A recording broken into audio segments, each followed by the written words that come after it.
Bonjour mes amis. It's a little update from Avalon. We've been here maybe 3 months now, I don't know really. But obviously shortly after we came here, the confinement period happened, and that was something like 6 weeks in France. It's actually over now and things have pretty much gone back to normal. Well, that's not true at all, but you know, you can move around without ID and stuff like this. So, hello there. This is my little friend Dada. Hello Dada. You know, like I said, the work I was doing with my friends down the south of France got cancelled, and we spent something like 6 weeks maybe just cooped up in here. So we got to work in the garden. When we first came here, this garden obviously has a lot of potential, but it was pretty wild. It was a bit of a jungle. So, you know, with not much to do to fill my days, I got busy in here, and like the kind of work I've done I haven't worked a lot in the last year, let's say, but before that, the kind of work I was doing was very relevant to this kind of work, you know, garden renovation. And I think I'm going to find a lot of work in Avalon doing this kind of stuff, you know, everything from like complete overhauls to just minor jobs. I've already had like a couple of bonfires. One of them was massive because as soon as I got up here, I found that they'd just been cutting trees, small trees, and just stacking them up there. So I brought all that down. I had a huge bonfire here. That's going to be another small bonfire. This is the compost bin, and once that's out of there, that'll be a second compost bin, so we'll be able to alternate. This is a soil sieve. You basically throw the crap on there, and it's, you know, a mixture of soil and debris and stones, and as it sort of slides down, it rattles down, the clean earth falls through and collects. That's the idea behind that. I've sorted out all the stones from this soil that's been separated, scrap metal, the glass. I actually haven't got any glass stacked up at the moment. I took that all up to the recycling bin earlier today, but the amount of glass in here is just disgusting. It's how they used to do things in the olden days. They just there's just so much glass, right?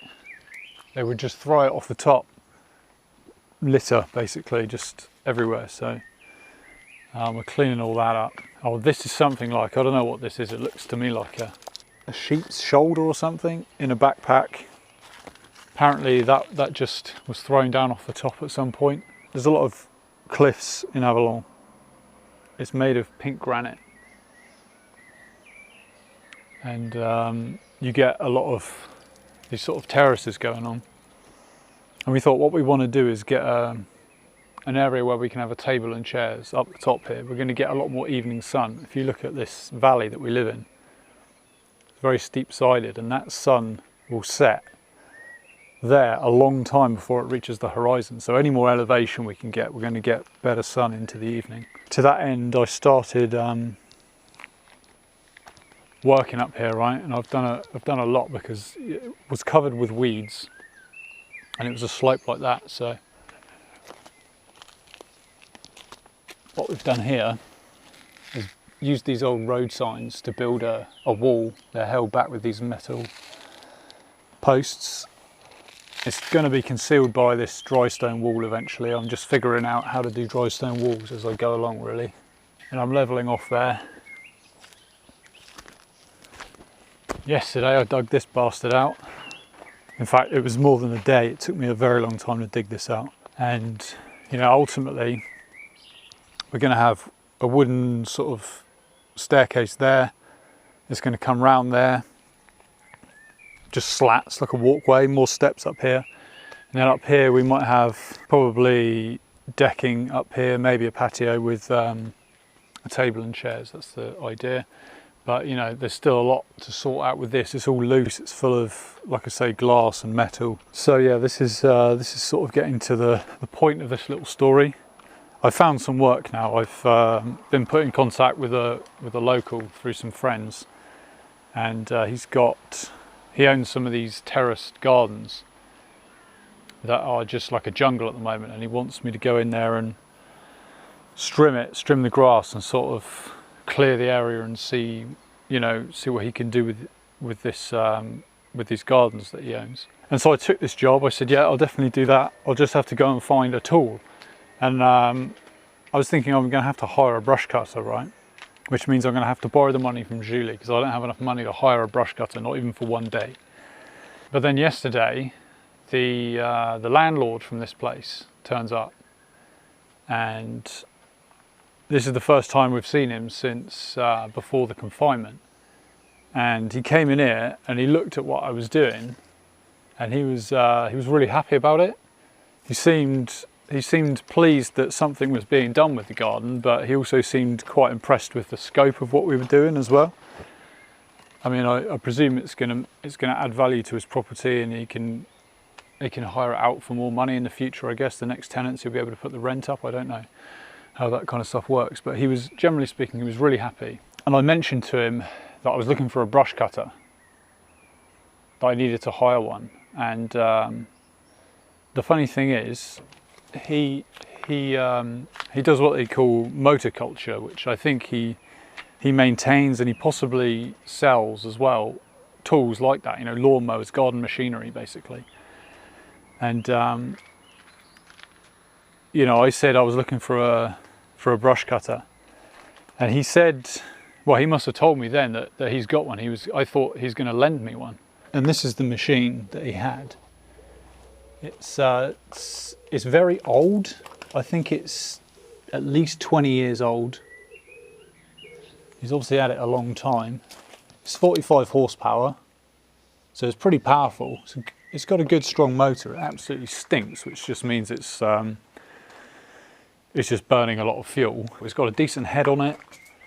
It's got some, it takes some decent cord as well, so it's definitely going to be up to the job for this and a lot of other work. But he came here today and he dropped it off.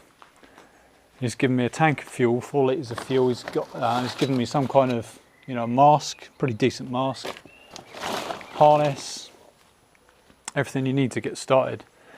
And obviously, I don't really understand what he's saying, but Julie said he's given me this tool.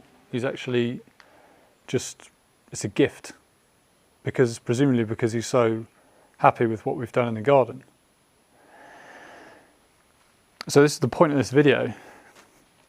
You see, I'm here and I'm thinking, how do I even get started? I haven't got a penny to my name. How do I even get started making money? I've written down everything I can do, translated it into French, and I've made flyers, and I'm going to start handing them out to people. But it's like, you can say, oh yeah, I'm a chainsaw operator, but if you haven't got a chainsaw, you're not really a chainsaw operator. You're just someone who knows how to use a chainsaw. You need a tool to get started, but a strimmer, and not just any strimmer, but like a really powerful strimmer, that's a really great place to start, because I can make 100 euros a day easily, 150 euros a day if I really push myself. This town has a lot of the kind of terrain that you can't do with a lawnmower, because it's all like this. It's cliffs and it's little terraced gardens. So yeah, I just want to kind of illustrate that point and say that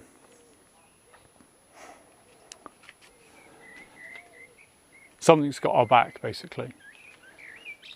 And give thanks, give gratitude.